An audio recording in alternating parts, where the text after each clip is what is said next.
Aujourd'hui, focus sur Saint-Jean-de-Luz. L'ancienne cité des Corsaires, devenue une cité balnéaire très fréquentée, se transforme depuis quelques années en véritable cité numérique. Dernier épisode en date, octobre 2011. La ville de Saint-Jean-de-Luz et son maire Peyuco Duhar signent avec France Télécom Orange la convention Ville numérique. Une nouvelle étape parmi une série d'initiatives mettant les technologies à l'honneur. Tour d'horizon d'une ville résolument tournée vers l'avenir.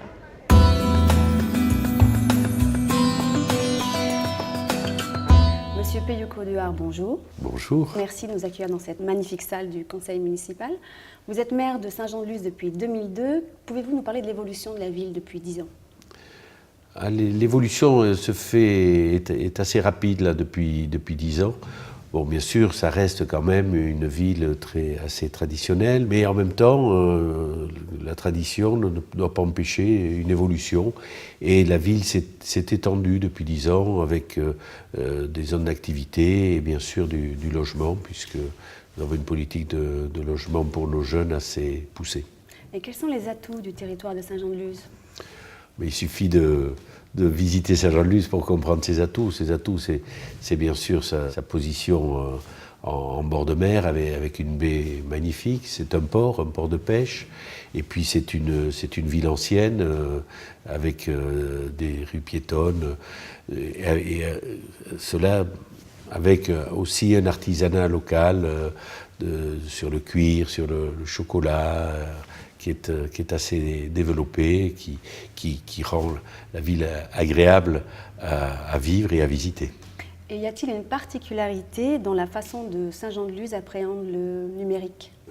C'est le passé de la tradition au modernisme, je crois que c'est ça l'enjeu du numérique, c'est l'enjeu de la communication avec le monde, c'est l'enjeu de la communication rapide même à l'intérieur de la mairie entre l'administration et les élus, l'administration et les citoyens, et les gens la réclament bien sûr. Donc justement, monsieur le maire, allons voir comment vous avez mis en place les outils d'e-administration.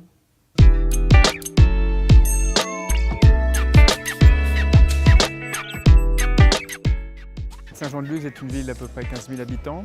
On a à peu près 300 employés à la mairie et on a une trentaine d'élus qui siègent au conseil municipal. Donc aujourd'hui, notre objectif, c'est de simplifier la vie de tous les usagers et de leur apporter un maximum de services via notre plateforme ou notre site internet. On essaye d'ouvrir un maximum de services à l'usager, notamment payer sa cantine par internet, mettre en place des prélèvements automatiques, réserver sa place de spectacle directement par internet, toutes ces choses-là qui aujourd'hui nous font défaut et qui pourtant sont importantes dans la vie de nos concitoyens.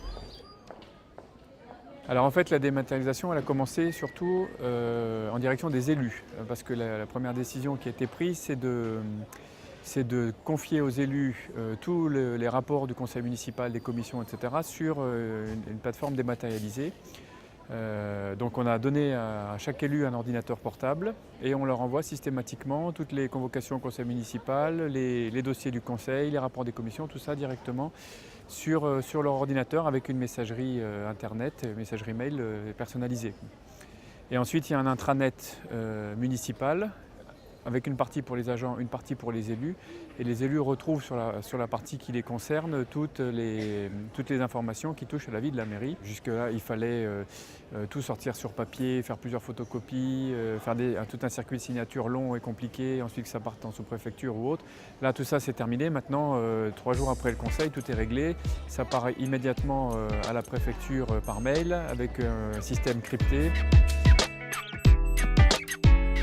Là, donc, je suis sur la page d'accueil de l'intranet des élus. Donc, il y a plusieurs parties. La plus grosse, évidemment, concerne le conseil municipal, où on y trouve tous les dossiers du conseil municipal à venir et tous les procès-verbaux des conseils municipaux passés depuis plusieurs années. Il y a également le travail des commissions, avec tous les comptes rendus des commissions. Tout ce qui touche à l'intercommunalité, de manière à ce que les élus qui ne siègent pas forcément au conseil communautaire soient au courant de ce qui s'y passe. Et on trouve également pour la partie administration interne tout ce qui touche à l'urbanisme et notamment un gros dossier de ZPPAUP que nous avons lancé jusqu'à l'année dernière. Alors, on a totalement évolué dans notre façon de travailler puisque déjà on a maintenant l'information en temps réel.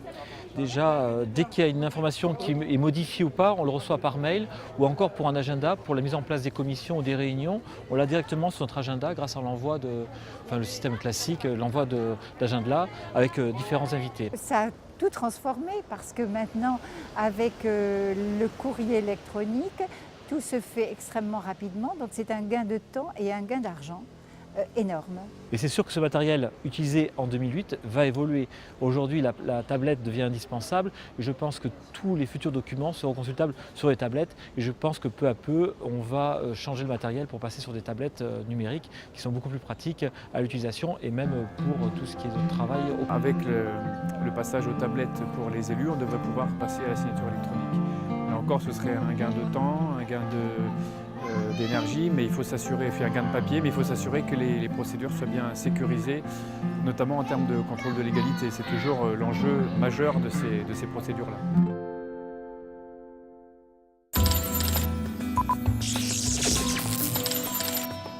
On vient de voir les fameux outils d'administration que vous avez mis en place au sein de vos services. Comment expliquez-vous cette anticipation? C'est une volonté partagée à la fois, bien sûr, du maire et de l'administration pour évoluer. Et donc, pour ne pas utiliser de papier, on s'est rendu compte que c'est les rapports de l'administration avec les élus qui étaient assez consommatrices de papier, où on leur a fourni un PC portable. Et donc, les rapports se sont faits comme ça, par intranet, avec les élus, avec les autres administrations telles que la communauté de communes. Il y a aussi, plus en interne ou plus administratif, nos relations avec les services de l'État, que ce soit la préfecture, que ce soit les services de la trésorerie, etc., de façon à ce qu'on dématérialise, c'est-à-dire qu'on supprime de plus en plus de papier et que tout ça se fasse rapidement. Mais là, c'est tout le monde qui doit acquérir des compétences, mais tout ça est en train de se faire et se faire très rapidement. Donc je crois qu'il ne faut pas manquer le train.